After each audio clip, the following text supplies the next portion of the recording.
This video is brought to you by Answerly, a question platform that pays you for adding high-quality answers on different questions.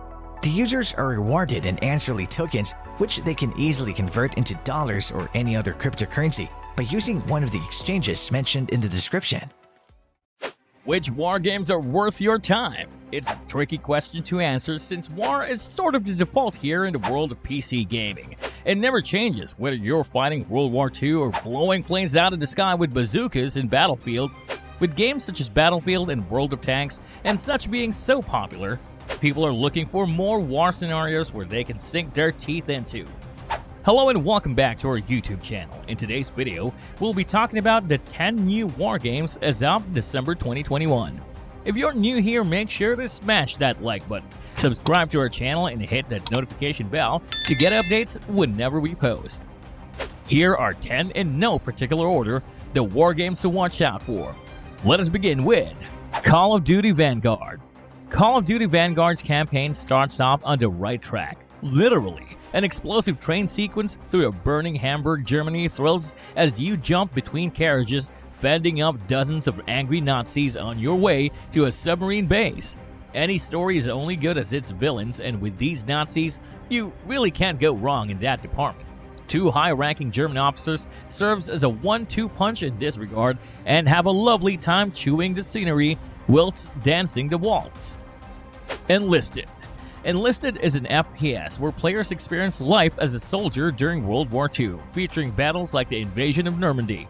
Players control an entire squad at once and tackle a campaign mode that takes players through epic World War II clashes, such as the Battle of Moscow. Switch between first-person and third-person POVs and play through various game modes, like 15 vs 15, 30 vs 30, or large-scale battles with up to 100 players. Work as a team with other players to achieve objectives based on the historic conditions of each side in a battle. Trade historically accurate weapons and characters with other players, unlock achievements, and acquire collectible gear. Halo Infinite. When all hope is lost and humanity's fate hangs in the balance, the Master Chief is ready to confront the most ruthless foe he's ever faced. Step inside the armor of humanity's greatest hero to experience an epic adventure and explore the massive scale of the Halo ring. Halo Infinite kicked off the show by showing a familiarity to the verdant environments as well as iconic weapons on display and vehicles from the long-running series, including the Warthog. It's reassuringly Halo-like but leagues ahead in terms of presentation compared to the older games. This is a more open-world looking Halo game, though, with in-game maps exploring different parts of the Halo ring, tackling certain missions, each with their own difficulty rating. War on the Sea. Killer Fish Games may not be a household name, but they established a solid pedigree in marine warfare games with Cold Waters and Atlantic Fleet. War on the Sea is their latest, and it's something of a sideways step in terms of design. You control either of the US or Imperial Japanese navies during their war over the South Pacific, establishing naval and air bases at key points in the region and using them to pump out and service real ships as you see fit. You have full control of a strategic layer in which command points are used to summon forces that you then send around the map to fight enemy ships and ferry vital troops and supplies to land at hostile ports. Sniper Ghost Warrior Contracts 2. In Contracts 2, you slipped on the augmented reality-equipped Mask of Raven, a super soldier in possession of steady aim and a penchant for a particularly deadly form of social distancing. Raven may be a newcomer to the series, but his mission will be eminently familiar to anyone who played the previous game, since it centers around yet another tale of international espionage and political upheaval, told very loosely by forgettable flurries of mugshots and confidential documents that put the brief into pre-mission briefings. 6 Days in Fallujah.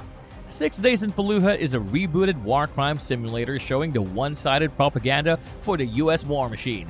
It highlights how layouts will constantly change to capture the feeling of not knowing what you'll find every time you step into a new room. 6 Days in Fallujah may end up being a critical look at the myriad ways people suffered during the battle and at whose hands, but time and again the game's shooter marketing has cut against that possibility. Everyone can and should interrogate how the game is shown, whether it should even exist, and what it ends up being. Iron Conflict. Iron Conflict is a real-time tactics game featuring tanks, artillery, fighter jets, and more from the Cold War to the present day. Players start by choosing 3 combat units to control from a mix of infantry, tanks, and planes.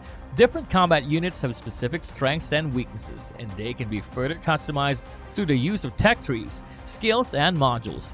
As you'd expect from an online game, communication between teammates is key during battles. The actions of a single teammate can be the difference between glorious victory or abject defeat. Made with Unreal 4, Iron Conflict features highly detailed, historically accurate models, photorealistic visuals, and awesome special effects that make players feel like they truly are in command of a powerful military force. War Mongrels. War Mongrels is an isometric real-time tactics game that takes place on the Eastern Front of World War II. Its story-driven campaign takes inspiration in the grim events that actually took place and the real stories that arose from them. The heavily history-inspired storyline guides players through the journey of 2 Wehrmacht soldiers as they go from deserters to hefty guerrilla fighters. Their team expands as they meet new characters who support the same cause. As each character has their own set of skills and advantages, players must learn to combine them effectively to outsmart the enemy during a variety of missions in a changing environment.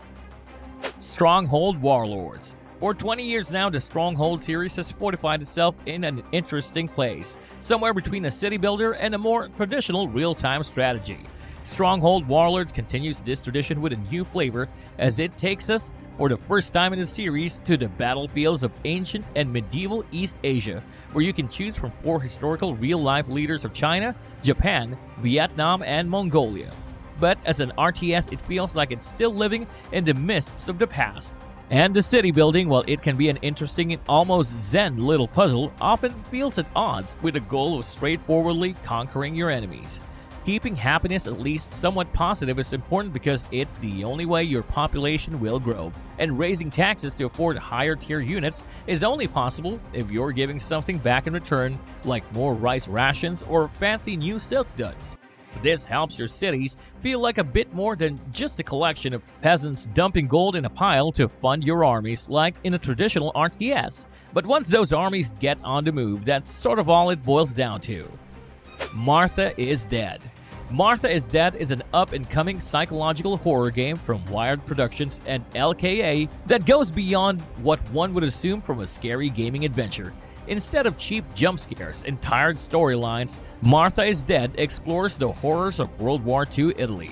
But that's not the meat of the story. The true heart lies in familial bonds, expectations, and doing whatever it takes to feel accepted. It takes those feelings we all have and puts a terrifying spin on them, effectively crafting a wholly unique journey that every horror fan should pay attention to ahead of the game's full release. Well, there you have it, 10 war games as of December 2021 that will be keeping you on the edge of your toes. What do you think are the essential aspects of war games? Should they focus more on the aspect of their stories, or try to lean more over the side of its gameplay? Let us know your thoughts down in the comment section below. If you like this video, make sure to smash the like button and subscribe to this channel. To learn more about Answerly and Answerly tokens, check out the links in the description.